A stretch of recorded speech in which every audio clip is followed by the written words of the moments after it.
ಈಗಾಗಲೇ ನಾಗಮಂಗಲ ಗಲ್ಬೆ ಬಗ್ಗೆ ಸಾಕಷ್ಟು ವರದಿ ಮಾಡಿದ್ವಿ. ಆ ಹಿನ್ನೆಲೆ ಒಳಗಡೆ ಮೊನ್ನೆ 17ನೇ ತಾರೀಕು ಸಿಪಿಎಂ ಪಕ್ಷದ ಜಿಲ್ಲಾ ಸಮಿತಿಯ ನಿಯೋಗ ನಾಗಮಂಗಲದ ಗಲಭೆ ಪೀಡಿತ ಪ್ರದೇಶಗಳಿಗೆ ಭೇಟಿ ನೀಡಿ ಅಲ್ಲಿಯ ಸಂತ್ರಸ್ತರ ಜೊತೆ ಮತ್ತು ಸಾರ್ವಜನಿಕರ ಜೊತೆ ಮಾತಾಡಿ ಆ ಗಲಭೆ ಹೇಗೆ ಉಂಟಾಯಿತು ಅದರ ಹಿಂದಿರ್ತಕ್ಕಂಥ ಕಾರಣಗಳೇನು ಅನ್ನೋದನ್ನ ಅಧ್ಯಯನ ಮಾಡಿ ನಮ್ಮದೇ ಆದಂತ ಕೆಲವು ನಿಲುವುಗಳಿಗೆ ಸಂಬಂಧಪಟ್ಟಂಗೆ ವಿವರಣೆ ಕೊಡಬೇಕು ಅನ್ನೋ ಕಾರಣದಲ್ಲಿ ಕರೆದಿದೆ. ಒಂದು ರೀತಿ ಉರಿಯುವ ಮನೆಯಲ್ಲಿ ಗಳ ಹಿರಿಯುವ ಲೆಕ್ಕದಲ್ಲಿ ಬಿಜೆಪಿ ಪಕ್ಷ ಮತ್ತು ತಾನು ಅದಕ್ಕಿಂತ ಕಡಿಮೆ ಇಲ್ಲ ಅಂತ ಹೇಳಿ ಜೆಡಿಎಸ್ ಪಕ್ಷ ರಾಜಕೀಯ ಲಾಭ ಪಡ್ಕೊಳ್ಳಿಕ್ಕೆ ನಾಗಮಂಗಲ ಗಲಭೆ ಹಿನ್ನೆಲೆ ಒಳಗಡೆ ಪ್ರಯತ್ನ ಪಡ್ತಾ ಇದ್ದಾರೆ. ಆದ್ರೆ ನಾವು ಕಂಡುಕೊಂಡಂತ ಅಂಶಗಳೇನು ಅಲ್ಲಿ ಹೋದಾಗ ಅಂತ ಹೇಳಿದ್ರೆ,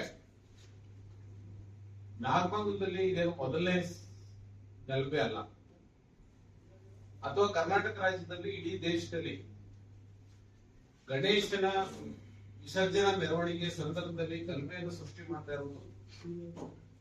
ಆ ಗಲಭೆಯ ಕಾರಣಕ್ಕಾಗಿ ರಾಜಕೀಯ ಲಾಭ ಪಡ್ಕೊಳ್ಳಿಕ್ಕೆ ಬಿಜೆಪಿ ಮತ್ತು ಸಂಘ ಪರಿವಾರ ಪ್ರಯತ್ನ ಪಡ್ತಾ ಇರೋದು ಸ್ವಾತಂತ್ರ್ಯ ಭಾರತದ ಉದ್ದಕ್ಕೂ ಇತಿಹಾಸ ಇದೆ. ಸ್ವಾತಂತ್ರ್ಯ ಪೂರ್ವದಲ್ಲಿ ಮತ್ತು ಸ್ವಾತಂತ್ರ್ಯ ನಂತರದಲ್ಲಿ ಒಂದೇ ರೀತಿಯ ಮೋಡಸ್ ಆಪರೇಟಿಯನ್ನ ಬಿಜೆಪಿ ಮತ್ತು ಸಂಘ ಪರಿವಾರ ಅನುಸರಿಸ್ತಾ ಇದ್ದಾರೆ. ಗಲಭೆ ಉಂಟಾಗಬೇಕು, ಅಲ್ಲಿ ತಮ್ಮ ರಾಜಕೀಯ ನೆಲೆಯನ್ನ ಕಂಡುಕೊಳ್ತಕ್ಕಂಥ ಮೋಡಸ್ ಆಪರೇಟಿಯ ಮುಂದುವರೆದ ಭಾಗವಾಗಿ ನಾಗಮಂಗಲದಲ್ಲಿ ಕೂಡ ಗಲಭೆಗಳು ಪುನರಾವರ್ತನೆ ಆಗ್ತಾ ಇದೆ.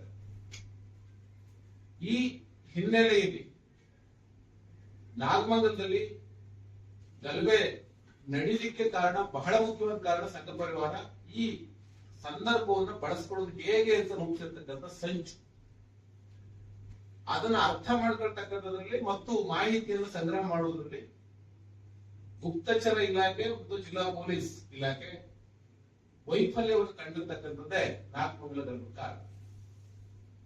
ಅದ್ರ ಜೊತೆಗೆ ಇಷ್ಟು ವರ್ಷಗಳ ರಾಜಕೀಯದಲ್ಲಿ ಮಂಡ್ಯ ಜಿಲ್ಲೆಯಲ್ಲಿ ಬಿಜೆಪಿ ಮತ್ತು ಸಂಘ ಪರಿವಾರಕ್ಕೆ ಭದ್ರವಾಗಿ ನೆಲೆ ಊರಲಿಕ್ಕೆ ಸಾಧ್ಯ ಆಗಿರಲಿಲ್ಲ. ಅದರಲ್ಲೂ ಗ್ರಾಮೀಣ ಪ್ರದೇಶ ಜೆಡಿಎಸ್ ಜೊತೆಗಿನ ಅವರ ಮೈತ್ರಿ ಏನಿದೆ ಅದನ್ನ ಸಂಘ ಪರಿವಾರ ಮತ್ತು ಬಿಜೆಪಿ ತನ್ನ ಕೋಮುವಾದಿ ರಾಜಕಾರಣದ ಬೆಳವಣಿಗೆಗೆ ದುರುಪಯೋಗ ಪಡಿಸ್ಕೊಳ್ತಾ ಇದೆ. ಬಿಜೆಪಿಯ ಹಸಿರು ನೆಲೆಯನ್ನ ಕ್ರಮೇಣವಾಗಿ ಕೇಸರೀಕರಣಗೊಳಿಸತಕ್ಕಂಥ ಪ್ರಕ್ರಿಯೆಯಲ್ಲಿ ಸಂಘ ಪರಿವಾರ ಮತ್ತು ಬಿಜೆಪಿ ಯಶಸ್ವಿ ಆಗ್ತಾ ಇದೆ. ಆಮೇಲೆ ನಾವು ನಾಗಮಂಗಲದ ಬೀದಿ ಬೀದಿಯನ್ನು ತಿರುಗಿದಾಗ ಏನು ಧಾರ್ಮಿಕ ಅಲ್ಪಸಂಖ್ಯಾತರ ಅಂಗಡಿಗಳನ್ನ ಗುರಿಯಾಗಿ ಇಟ್ಕೊಂಡು ದಾಳಿ ಮಾಡಲಾಗಿದೆ. ಮೇಲ್ನೋಟ ಕಾಣ್ತಕ್ಕಂಥ ಅಲ್ಪಸಂಖ್ಯಾತರನ್ನ ಗುರಿಯಾಗಿಸ್ಕೊಂಡು ದಾಳಿ ನಡೆದಿರ್ತಕ್ಕಂಥದ್ದು, ಅಲ್ಪಸಂಖ್ಯಾತರ ಆಸ್ತಿ ಪಾಸ್ತಿಗೆ ಹೆಚ್ಚಿನ ನಷ್ಟ ಉಂಟಾಗಿರ್ತಕ್ಕಂಥದ್ದು ನಾವು ಭೇಟಿ ನೀಡಿದಂತ ಸಂದರ್ಭದಲ್ಲಿ ಕಂಡುಕೊಂಡಂತ ಸತ್ಯ.